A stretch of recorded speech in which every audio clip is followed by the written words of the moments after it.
ಶ್ರೀ ಶಿವಪುರಾಣ ಸೃಷ್ಟಿ ಕ್ರಮ. ನಾರದರ ತಪೋಗರ್ವ. ಆ ರೀತಿಯಲ್ಲಿ ಶಿವಶಾಸನಕ್ಕನುಗುಣವಾಗಿ ಕಾಮದಹನ ಪ್ರದೇಶದಲ್ಲಿ ಯಾವ ಮಾಯಿ ಮಾರ ವಿಕಾರ ಇತ್ಯಾದಿಗಳು ಫಲಿಸಲಾರದು. ಆದರೆ ಶಿವಮಾಯಾಧೀನರಾದವರು ಶಿವಶಾಸನದ ಪರಿಚಯವಿಲ್ಲದೆ ಅದೆಲ್ಲವೂ ನಾರದ ಮುನೀಂದ್ರರ ತಪಸ್ಸಿನ ಉಗ್ರ ಪ್ರಭಾವವೆಂದು ಭಾವಿಸಿದರು. ಮನ್ಮಥನನ್ನು ಪರಾಜಯಗೊಳಿಸಿದ ಆ ಮುನೀಂದ್ರನನ್ನು ಶ್ಲಾಘಿಸಿದರು. ಸ್ವಲ್ಪ ಕಾಲ ಕಳೆದ ನಂತರ ತತ್ವದರ್ಶನ ಮಾಡುತ್ತಾ ಇದ್ದ ನಾರದ ಮಹರ್ಷಿಯು ತನ್ನ ಕಣ್ಣುಗಳನ್ನು ತೆರೆದು ತಪದ ಆಶ್ಚರ್ಯದಿಂದ ವಿರತನಾದನು. ಎಲ್ಲೆಡೆಯಲ್ಲಿಯೂ ತಾನು ಕಾಮನನ್ನು ಪರಾಜಯಗೊಳಿಸನೆಂಬ ಸುದ್ದಿಯ ಪ್ರಚಾರದಲ್ಲಿದೆ ಎಂದು ಅರಿತು ಅದೆಲ್ಲ ತನ್ನ ತಪಸ್ಸಿನ ಪ್ರಭಾವ ಎಂದು ಅಹಂಕಾರದಿಂದ ಬೀಗುತ್ತಾ ಸಾಗಿದರು ನಾರದ ಮಹರ್ಷಿಗಳು. ಹರಿ ಬ್ರಹ್ಮಾದಿಗಳಿಗೆಲ್ಲ ತಿಳಿಯಲು ಅಶಕ್ಯವಾಗಿರುವುದು ಶಿವಮಾಯೆಯ ಪ್ರಭಾವವು ನಾರದರ ವಶದಲ್ಲೇನಿದೆ. ತತ್ವದರ್ಶವು ಜರುಗಿತೆಂದು ಕೂಡಲೇ ವಿನಃ ನಿಜವಾಗಿ ಶಿವತತ್ವವನ್ನು ತಿಳಿದಿದ್ದರೆ, ಹೀಗೆ ಅಹಂಕಾರ ಪಡುತ್ತಿದ್ದರೆ ಎಲ್ಲರೂ ಮದನನ ಮೇಲಿನ ವಿಜಯವೇ ಮಾಯೆ ವಿಜಯ ಎಂದು ಅವಿರ್ವರ್ಣಿಸಿ ಎಂದುಕೊಂಡ ನಾರದ ಗರ್ವಕ್ಕೆ ಮಿತಿ ಇರದೆ ಹೋಯಿತು. ಆ ಗರ್ವಾಂಧತೆ ಎಷ್ಟಿತ್ತೆಂದರೆ, ಹೀಗೆ ನಾರದ ಮಹರ್ಷಿಯು ಸಾಕ್ಷಾತ್ ಶಿವನ ಎದುರಿಗೆ ಹೋಗಿ ಆ ಮಹಾದೇವನ ಸರಿಸಮಾನವೆಂದು ಭಾವಿಸಿದನು. ಕೈಲಾಸವಾಸಿಯ ಬಳಿ ಹೋಗಿ ತನ್ನ ಕಂದರ್ಪ ವಿಜಯದ ವಿಚಾರವನ್ನು ತಾನೇ ಪರಮಾತ್ಮನೆಂದು ಪ್ರಕಟಗೊಳಿಸುವವರಿಗೆ ನಾರದರ ಸ್ಥಿತಿಯು ಹೋಯಿತು. ಮಹಾದೇವನು ಶಾಂತಚಿತ್ತನು, ನಾರದರ ಅಜ್ಞಾನ ಎಂದುಕೊಂಡನು. ಚೆನ್ನಾಗಿಯೇ ಇದೆ, ಆದರೆ ಮಹರ್ಷಿ, ಇಂಥ ಮಾರ್ಮಿಕ ವಿಷಯವನ್ನು ಎಲ್ಲರಿಗೂ ಹೇಳಬಾರದು. ಏನೋ ನಾನು ಭೋಳಾಶಂಕರನು, ಆದ್ದರಿಂದ ನಾನು ಯಾರಿಗೂ ಏನನ್ನೂ ಹೇಳೆನು. ಆದರೆ ನೀನು ನನ್ನ ಬಳಿ ಹೇಳಿದ್ದನ್ನೇ ಬೇರೆಲ್ಲೂ ಹೇಳಬೇಡ. ಮತ್ತೆ ಈ ಅಂಶವನ್ನು ಮುಖ್ಯವಾಗಿ ಶ್ರೀಹರಿಯ ಸನ್ನಿಧಿಯಲ್ಲಿ ಮಾತ್ರ ವಾಸ್ತವ ಸ್ಥಿತಿಯನ್ನು ಹೇಳು. ಜಟಾಧಾರಿ ಶಿವನು ಹೇಳಿದ ಎಂದು ಬ್ರಹ್ಮಲೋಕಕ್ಕೆ ಹೋಗಿ ತನ್ನ ತಂದೆಯಲ್ಲಿ ಈ ವೃತ್ತಾಂತವನ್ನು ಹೇಳಿಕೊಂಡನು. ಮಗನೇ, ಆತ್ಮಸ್ತುತಿಯು ಒಳ್ಳೆಯದಲ್ಲ, ಇನ್ನೆಲ್ಲಿಯೂ ಹೀಗೆ ಜಂಬ ಕೊಚ್ಚಿಕೊಂಡಕೊಳ್ಳಬೇಡ ಎಂದು ಬ್ರಹ್ಮನು ಕೂಡ ಉಪದೇಶಿಸಿದನು. ತನ್ನ ಕಣ್ಣ ಮುಂದೆ ತನ್ನ ಮಗನು ತನ್ನನ್ನು ಮೀರಿಸುತ್ತಿರುವುದನ್ನು ಸಹಿಸದೆ ಆ ವೃದ್ಧ ಪಿತೃದೇವನು ಬ್ರಹ್ಮದೇವನು ಈ ಪ್ರಕಾರವಾಗಿ ಉಪದೇಶಿಸುತ್ತಾನೆ ಎಂದೆನಿಸಿತು ನಾರದರಿಗೆ. ಶಿವನಿಗೂ ಇದೇ ಬುದ್ಧಿ. ಇಲ್ಲಿ ತನ್ನನ್ನು ಅರ್ಥ ಮಾಡಿಕೊಳ್ಳುವನೆಂದರೆ ಆ ಶ್ರೀಮನ್ನಾರಾಯಣನೊಬ್ಬನೇ. ಈ ನಾರದನ ಪ್ರತಿಭೆಯು 3 ಲೋಕಕ್ಕೆ ಅಲ್ಲ 14 ಲೋಕಗಳಿಗೂ ವ್ಯಾಪಿಸುವಂತೆ ಮಾಡುವ ಆ ಮಹಾವಿಷ್ಣುವು ಸರ್ವವ್ಯಾಪಿ. ಆತನ ಬಳಿ ಸೇರಿದರೆ ನಾರದರು ಪರಮಾತ್ಮ ಎಂಬ ಪ್ರಚಾರವೂ ಕೂಡ ಸಿಗಬಹುದು. ಬಹುಶಃ ತನಗೆ ಅಷ್ಟು ಹೆಸರು ಪ್ರಖ್ಯಾತಿ ಬರಬಾರದೆಂದು ಇಷ್ಟದಿಂದಲೇ ಶಿವನು ಈ ರೀತಿ ಹೇಳಿರಬಹುದು ಎಂದುಕೊಂಡ ನಾರದ ಮಹರ್ಷಿಯು. ಆವಾಗ ಶೇಷಶಾಹಿಯಾದ ವಿಷ್ಣು ಲೋಕಪಾಲ ಕ್ರಿಯೆಯಲ್ಲಿ ಮಗ್ನನಾಗಿ ಎಲ್ಲವನ್ನು ಅವಲೋಕಿಸುತ್ತಿದ್ದಾಗ ಆತನ ದೃಷ್ಟಿಗೆ ನಾರದರ ಪ್ರಗಲ್ಭತೆಯು ಕಾಣದೇ ಇರಲಿಲ್ಲ. ನಾರದನು ತನ್ನ ದರ್ಶನಕ್ಕೆ ಬಂದ ತಕ್ಷಣ ವಿಷ್ಣು ಸ್ವತಃ ತಾನೇ ಸ್ವಾಗತ ಸತ್ಕಾರವನ್ನು ಮಾಡಿದನು. ಇದನ್ನು ಅನುಭವಿಸಿದ ನಾರದನು ತಾನು ಮಹಾಪುರುಷನೆಂದು ಹೆಮ್ಮೆ ಪಟ್ಟುಕೊಂಡು ಅಹಂಕಾರಭರಿತನಾದನು.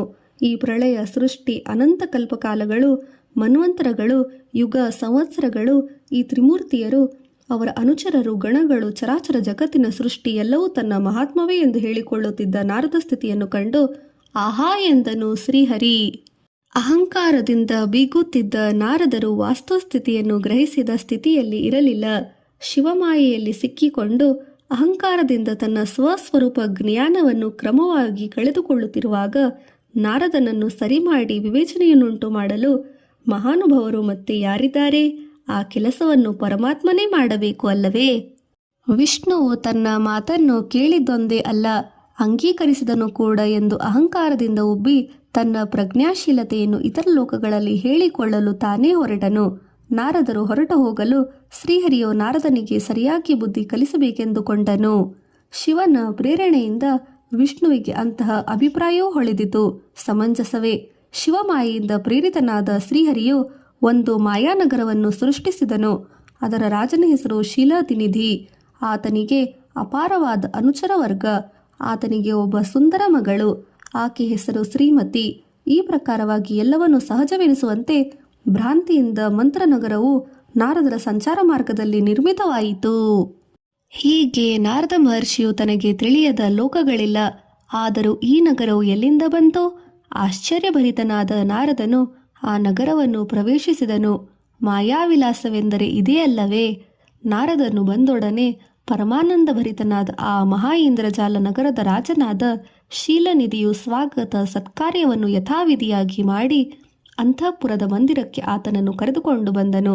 ಅಲ್ಲಿ ಅಪ್ಸರಾ ಸ್ತ್ರೀಯರ ರೂಪ ಲಾವಣ್ಯವನ್ನು ತಿರಸ್ಕರಿಸುವಂಥ ಜಿಗ್ಜಗ್ಗಿತವಾದ ಸೌಂದರ್ಯಭರಿತವಾದ ರಾರಾಜಿಸುತ್ತಿದ್ದ ತನ್ನ ಮಗಳಾದ ಶ್ರೀಮತಿಯನ್ನು ತೋರಿಸಿ ಅವಳನ್ನು ಕುರಿತು ಮುನೀಂದ್ರರಿಗೆ ನಮಸ್ಕರಿಸಲು ಹೇಳಿದನು. ಇವಳಿಗೆ ಸದ್ಯದಲ್ಲಿ ಸ್ವಯಂವರದ ಏರ್ಪಾಡು ಮಾಡಬೇಕೆಂದು ಮನಸ್ಸಿದೆ. ಉತ್ತಮವಾದ ಗಂಡನ ಭಾಗ್ಯವು ದೊರಕುವಂತೆ ಕರುಣಿಸಿ ಎಂದು ಆಶೀರ್ವದಿಸಿ ಎಂದು ಬೇಡಿಕೊಂಡನು. ಸಮವಾದ ಅಂಗಾಂಗಗಳನ್ನುಳ್ಳ ಸಮೋಹನಾಕಾರಕವಾದ ಅವಯವಗಳನ್ನುಳ್ಳ ಪರಿ ಉದ್ಭವಿಸುವ ಸೌಂದರ್ಯ ರಾಶಿಯಾದ ರತಿ ಮನ್ಮಥರಿಬ್ಬರ ಏಕರೂಪವಾಗಿ ಶೃಂಗಾರವತಿಯಾದ ವಯ್ಯಾರದಿಂದ ತನ್ನ ಎದುರು ನಿಂತಿರುವ ಆ ಲಲಾನಮಳಿಯನ್ನು ನೋಡಿ ನಾರದರಿಗೆ ಬುದ್ಧಿ ತಪ್ಪಿದಂತಾಯಿತು. ಚಿತ್ತ ಚಾಂಚಲ್ಯ ಚಾಪಲ್ಯದಿಂದ ಅಧಿಕವಾಗಿ ಉಂಟಾಯಿತು. ಅಸ್ತು ಅಸ್ತು ಅಂದರೆ ಹೊರತು ಆಕೆ ಅಂದವನ್ನು ಪುನಃ ಪುನಃ ನೋಡುತ್ತಾ ಕಣ್ಣನ್ನು ಮುಚ್ಚದೆ ಆ ವನಿತಾರತ್ನ ಸೌಂದರ್ಯವನ್ನು ಅನುಭವಿಸುತ್ತಿದ್ದರು ನಾರದರು. ಶಿವನ ತಪೋಭೂಮಿಯಲ್ಲಿ ತಪೋನಿರತರಾಗಿ ಕಾಮನನ್ನು ದೂರೀಕರಿಸಿದೆ. ನಾರದರ ತಪೋನಿಷ್ಠತೆ ಆ ತಪೋಭೂಮಿಯನ್ನು ಬಿಟ್ಟ ನಂತರ ನಿಷ್ಫಲವಾಗಿ ಹೋಯಿತು. ಕಾಮ ಮಾಯ ಮೋಹಗಳಲ್ಲಿ ಮನಸ್ಸು ಸ್ವಲ್ಪ ಸ್ವಲ್ಪವಾಗಿ ಸಿಲುಕತೊಡಗಿತು.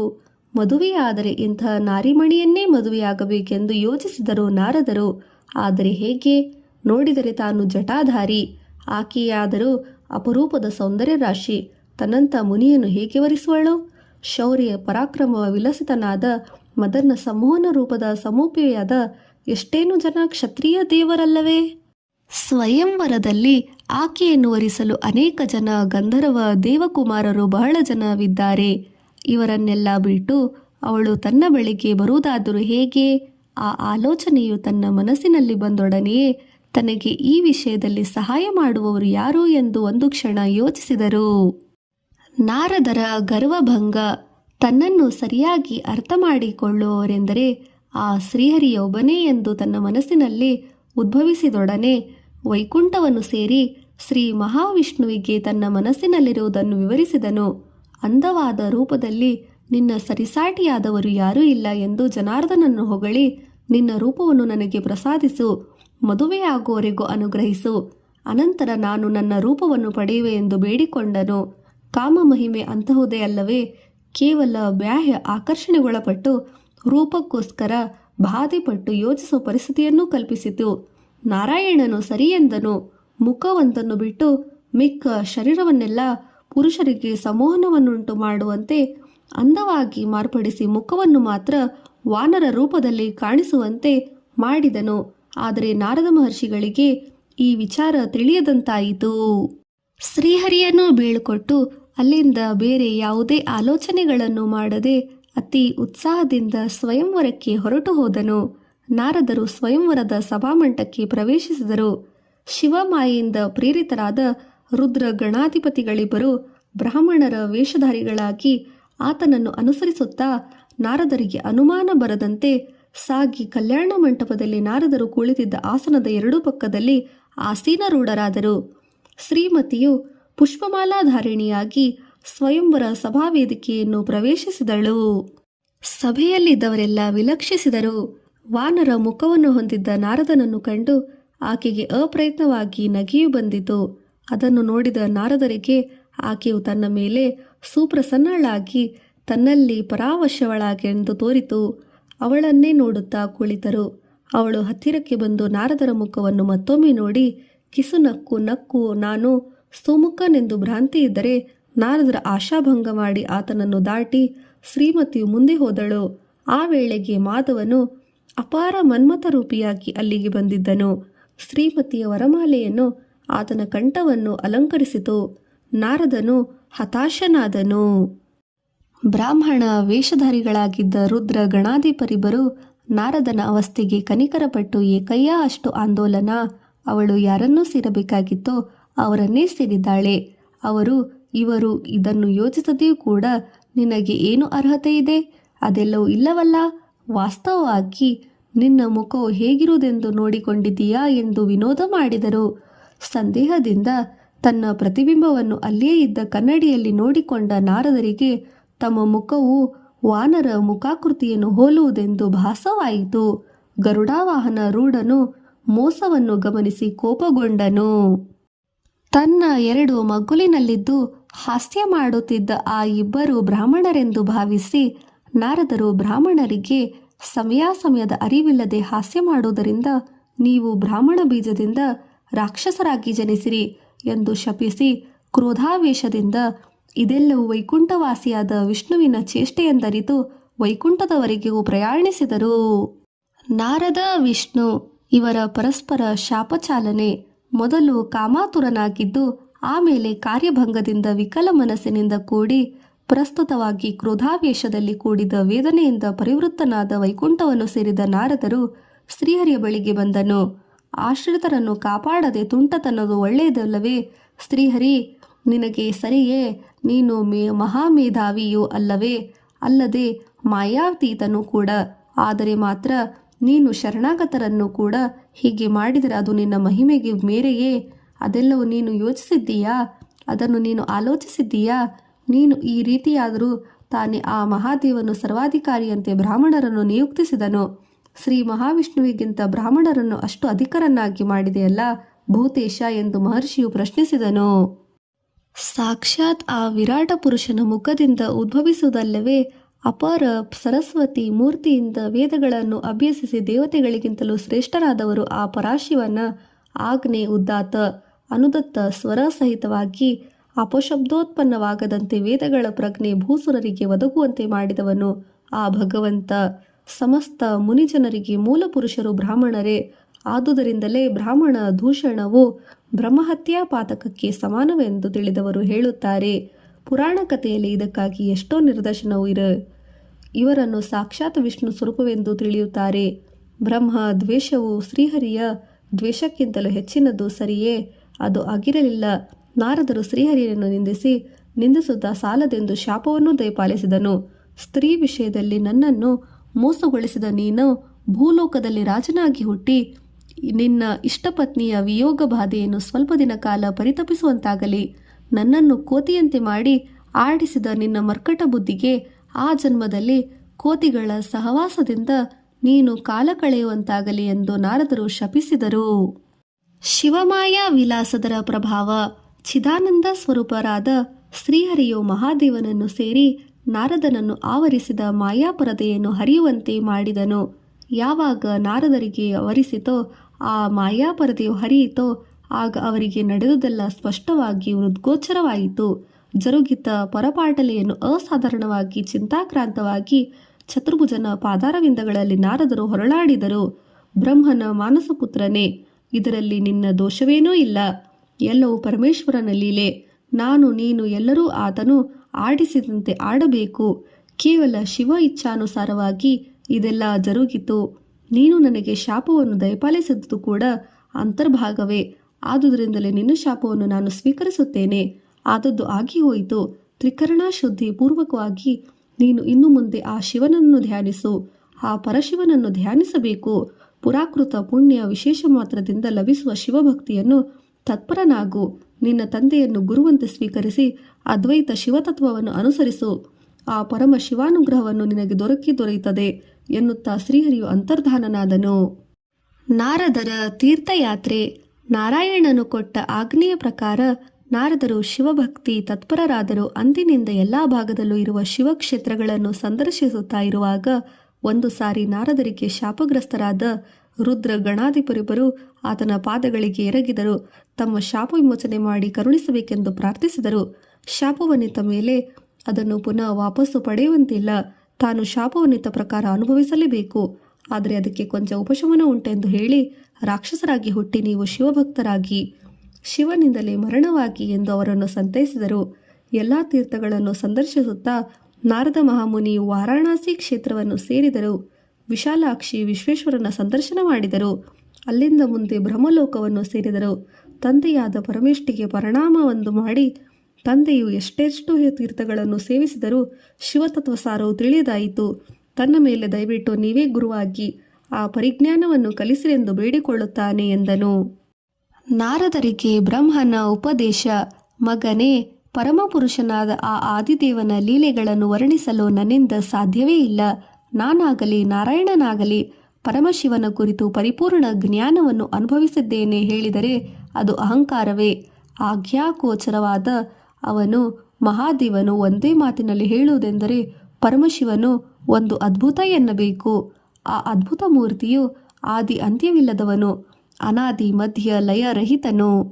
ಪ್ರಳಯ ಕಾಲದಲ್ಲಿನ ಅಪಾರ ಜಲರಾಶಿಮಯದಿಂದ ಆರಂಭಿಸಿದರೆ ಸ್ವಲ್ಪ ವಿವರಣೆಯು ಸುಸಾಧ್ಯವೆಂದು ಭಾವಿಸಿದರೆ ಅದು ತನ್ನ ಮನಸ್ಸಿನ ಭ್ರಾಂತಿಯೂ ಅಲ್ಲವೇ. ಆತನು ನಿತ್ಯನು, ಸತ್ಯಸತ್ವನು. ಸಮಸ್ತ ಸೃಷ್ಟಿ, ಸೂರ್ಯ, ಚಂದ್ರ, ಗ್ರಹ, ತಾರೆಗಳಿಗೆಲ್ಲವೂ ತಿಳಿಯದಂತಾಗಿ ಅಲೌಕಿಕ ಸ್ಥಿತಿ ಉಂಟಾಯಿತು. ಆಗ ರಾತ್ರಿಯೂ ಅಲ್ಲ, ಹಗಲೂ ಅಲ್ಲ. ಅಂತಹ ವಿಚಿತ್ರ ಸ್ಥಿತಿ ಆವರಿಸಿದ ಸಮಯ, ನಿಬಿಡಾಂಧಕಾರ ದಿಗಂತ ಪರ್ಯಂತ ವ್ಯಾಪಿಸಿದ ಸಮಯ. ಇದಂ ಎಂದು ಹೇಳಲು ಶಕ್ಯವಾದ ಸತ್ಯಜ್ಞಾನ, ಸುಂದರ ಸ್ವರೂಪ ಉಂಟಾಗಿ ಅದೇ ಶಿವ ಎಂದು ಪ್ರಕಟಿತವಾಯಿತು. ಹೀಗೆ ಹೇಳುವಂತೆ ಪರದಿಂದ ಸ್ವಯಂಭೂವಾದ ಶಿವನು ಪ್ರಕಟಿತನಾಗಿ ಪರಿವರ್ತಿತವಾಯಿತು. ಅದೇ ಸದಾಶಿವನೆಂದು ವಿವಿಧ ರೀತಿಯಾಗುವುದು. ಸದಾಶಿವನ ಆವಿರ್ಭಾವಕ್ಕೆ ಕಾರಣವಾದ ಪ್ರಕೃತಿಯನ್ನು ಅಂಬಾ ಎಂದು ಭಾವಿಸಬೇಕು. ಆಕೆಯು ಸಕಲೆ ಐಶ್ವರಿ, ಈಶ್ವರ ಸ್ವರೂಪಿ, ಈಶ್ವರಿ ಎಂದು ಕರೆಯುತ್ತಾರೆ. ಪ್ರಕೃತಿ ಪುರುಷರ ಕ್ರೀಡಾನಂದ ಫಲಿತವೇ ವಿಷ್ಣುದೇವನ ರೂಪಕಲ್ಪನೆಯು ನಾಂದಿತು. ಅವನು ಎಂಥವನು? ಸಕಲ ಐಶ್ವರಿ, ಸದಾಶಿವರ ಅಂಶದಾದ್ದರಿಂದ ಆತನೂ ಕೂಡ ಅಮೃತರೂಪಿಯು, ತ್ರಿಲೋಕ ಸುಂದರನು, ಶಾಂತನು, ಗಂಭೀರನು, ಸತ್ವಗುಣ ಪರಿಪೂರ್ಣನು, ಶಂಖ ಚಕ್ರ ಗದಾ ಪದ್ಮಧಾರಿ ಪೀತಾಂಬರಧಾರಿಯು, ನೀಲಮಣಿಯು, ಕಾಂತಿಗೆ ಅನುರೂಪವಾದ ದೇಹವನ್ನು ಹೊಂದಿದನು, ಅಜೇಯನು, ಜಗತ್ಪೂಜ್ಯನಾದ ಆತನು ಪರಮಪುರುಷರಿಗೆ ನಮಸ್ಕರಿಸಿ ತನಗೆ ಒಂದು ಹೆಸರನ್ನು ಪ್ರಸಾದಿಸಿದೆಂದು ಕೇಳಿದಾಗ, ತನ್ನಂತೆಯೇ ನೀನು ಕೂಡ ಜಗತ್ತೆಲ್ಲವನ್ನೂ ವ್ಯಾಪಿಸಿರುವೆ, ಆದುದರಿಂದ ವಿಷ್ಣು ಎನ್ನುವ ಹೆಸರು ನಿನಗೆ ಪ್ರಾಪ್ತವಾಗಿರುವುದು. ವೇದರಾಶಿಗಳು ನಿನಗೆ ನಿಶ್ವಾಸ ರೂಪದಲ್ಲಿ ಕಲ್ಪಿಸುತ್ತದೆ. ಪ್ರಳಯಾಂತದಲ್ಲಿ ತಪೋನಿಷ್ಠ ಗರಿಷ್ಠನಾಗಿರುವೆ ಎಂದು ಅಣತಿಯನ್ನಿತ್ತು ಅಂಬಾಸಮೇತನಾಗಿ ಅದೃಶ್ಯನಾದನು. ವಿಷ್ಣು ನಾರಾಯಣ ಈ ರೀತಿಯಲ್ಲಿ ಆಜ್ಞೆಯನ್ನು ಹೊಂದಿದ ವಿಷ್ಣು 12 ಸಹಸ್ರ ದಿವ್ಯ ಸಂವತ್ಸರ ಕಾಲ ತಪೋದೀಕ್ಷೆಯಲ್ಲಿದ್ದು ಅನಂತರವೂ ಶಿವಾನುಗ್ರಹ ಸಿಗಲಿಲ್ಲವಾದ್ದರಿಂದ ಅಶರೀರವಾಣಿ ಸೂಚನೆಯ ಮೇರೆಗೆ ಮತ್ತೆ ತಪಸ್ಸಿನಲ್ಲಿ ಉದ್ಯುಕ್ತನಾದನು. ಅದು ಎಷ್ಟು ಕಾಲ ಎಂದು ನಾರದರು ಪ್ರಶ್ನಿಸಿದರು. ಬಹುಕಾಲ, ಎಷ್ಟೇ ಕಾಲವೆಂದು ಹೇಳಲು ಸಾಧ್ಯವಿಲ್ಲ. ಆತನ ಶರೀರದಿಂದ ವಿಪರೀತವಾದ ಜಲಧಾರೆಯು ಸ್ರವಿಸಲು ಪ್ರಾರಂಭಿಸಿತು. ಆಗ ಶಿವಮಾಯ ವಶದಿಂದ ವಿಷ್ಣುವು ಆ ಸ್ಥಿತಿಯಲ್ಲೇ ಜಲಸಮುದ್ರದಲ್ಲಿ ಶಯಿಸಿದಿ ನಿದ್ರೆ ಹೋದನು. ಈ ಪ್ರಕಾರವಾಗಿ ಎಷ್ಟು ಸಮಯ ಕಳೆದು ಹೋಯಿತು ಎನ್ನುವುದು ಯಾರಿಗೂ ತಿಳಿಯದು. ನೀರಿನಲ್ಲಿ ಅಯನ ಆಗಿ ಮಲಗಿದ್ದ ಕಾರಣದಿಂದ ವಿಷ್ಣುವು ನಾರಾಯಣನಾದನು. ನರ ಎಂದರೆ ರುದ್ರನು. ರುದ್ರಮಾಯ ಜನಿಸಿತವಾದ ನಾರವು ನೀರು ಎಂದು ಕರೆಯಲ್ಪಡುತ್ತದೆ. ಮತ್ತೆ ವಿಷ್ಣು ನಿದ್ರೆಯಿಂದ ಎದ್ದ ಕೂಡಲಾಗಿ ಸೃಷ್ಟಿಕ್ರಮವು ಪ್ರಾರಂಭವಾಗಿ ಹೋಗಿತು. ಆದರೆ ಆ ಕಾಲದಲ್ಲಿ ಇನ್ನೂ ಜೀವಜಾಲಗಳು ಉದ್ಭವಿಸಿರಲಿಲ್ಲ. ರಜ ತಮೋ ಗುಣಗಳಿಗೂ ಅಹಂಕಾರ, ಪಂಚಮಹಾಭೂತಗಳು, ಜ್ಞಾನೇಂದ್ರಿಯ ಪಂಕಜ, ಕರ್ಮೇಂದ್ರಿಯ ಪಂಕಜ ಎಲ್ಲವೂ ಸೇರಿ 24 ತತ್ವಗಳು ಹುಟ್ಟಿದವು.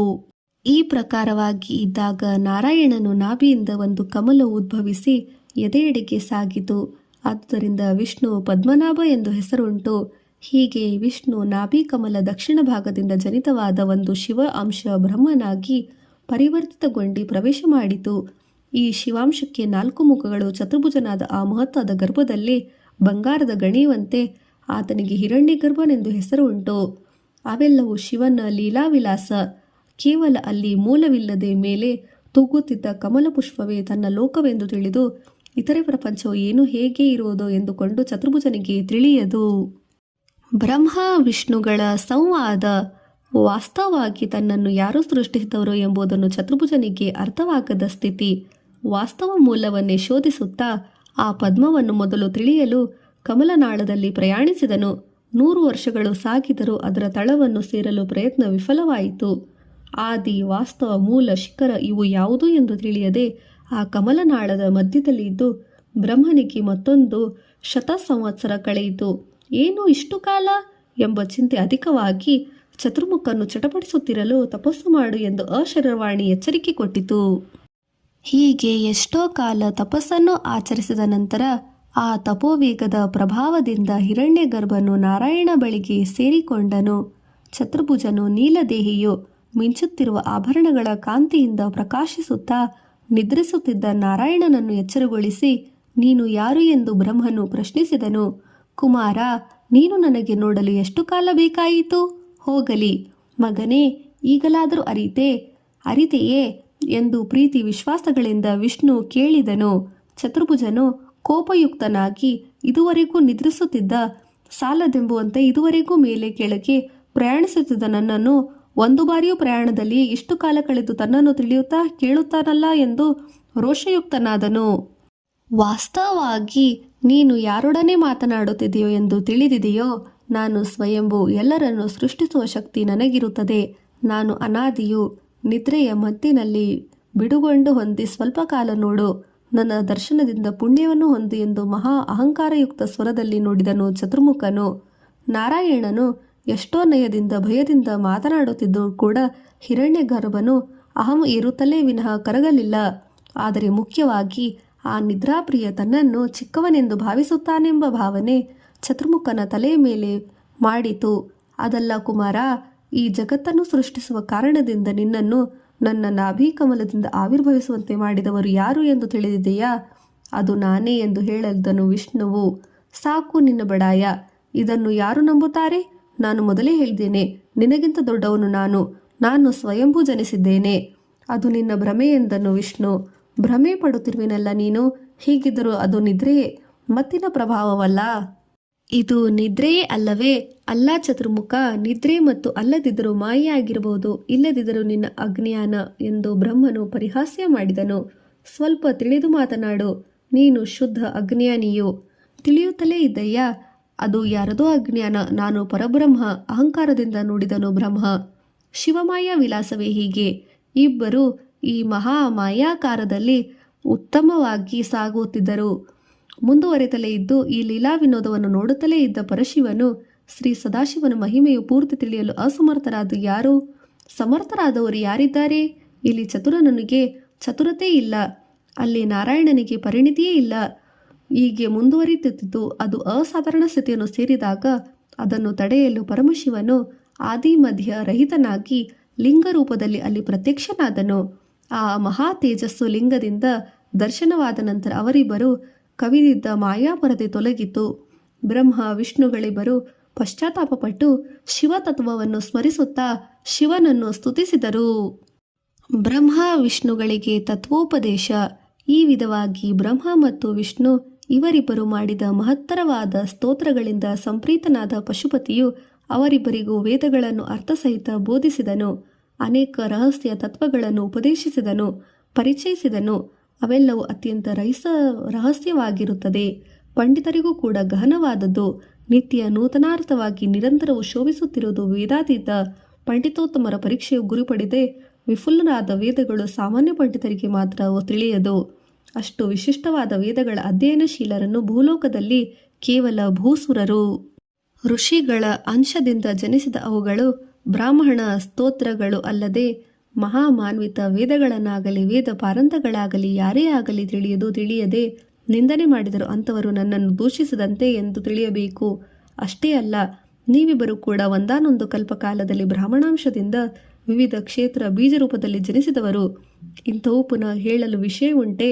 ಬ್ರಹ್ಮನಾದರೂ ನಿನಗೆ ಮೂರ್ತಿ ರೂಪದಿಂದ ಪೂಜೆಯಲ್ಲ, ಮಾನಸ ಪೂಜೆ ಮಾತ್ರವೇ. ವಿಷ್ಣುವಿಗೆ ಎರಡು ವಿಧದಲ್ಲಿ ಪೂಜೆ ಜರುಗುವುದು.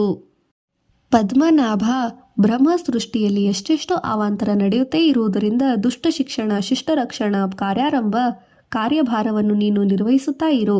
ಅಖಂಡ ಯಶೋಕಾರಿಯಾಗಿ ಇರು ಎಂದು ನೀನು ನೆರವೇರಿಸುವ ಕಾರ್ಯಗಳು ವಿಧಿಸುತ್ತೇನೆ ಎಂದು ಹೇಳಿ ತನ್ನ ತತ್ವ ಸ್ವಲ್ಪ ಬೋಧಿಸಿ ಶಿವನು ಅಲ್ಲಿಂದ ಅಂತರ್ಧಾನನಾದನು. ಋಷಿವರ್ಣ್ಯರು ಬ್ರಹ್ಮ ವಿಷ್ಣುಗಳಿಬ್ಬರು ಗರ್ವವನ್ನು ಸರಿಯಾದ ರೀತಿಯಲ್ಲಿ ಅಡಗಿಸಿ ಪರಮಪುರುಷನು ಮತ್ತೊಂದು ಕಾರ್ಯಭಾರವನ್ನು ನಿರ್ವಹಿಸಲು ಆದೇಶಿಸಿದ ಖಂಡವೆಂದು ಪ್ರಥಮ ಖಂಡವನ್ನು ಈ ದಿನ ಸಮಾಪ್ತಿಗೊಳಿಸಿದರು. ಇಲ್ಲಿಗೆ ಸೃಷ್ಟಿಖಂಡ ಸಂಪೂರ್ಣವಾಯಿತು. ಸೃಷ್ಟಿ ಕ್ರಮ ಈ ರೀತಿ ಸೂತ ಪುರಾಣಿಕರು ಶೌನಕ ಮಹರ್ಷಿಗಳಿಗೆ ಹೇಳಿದರು.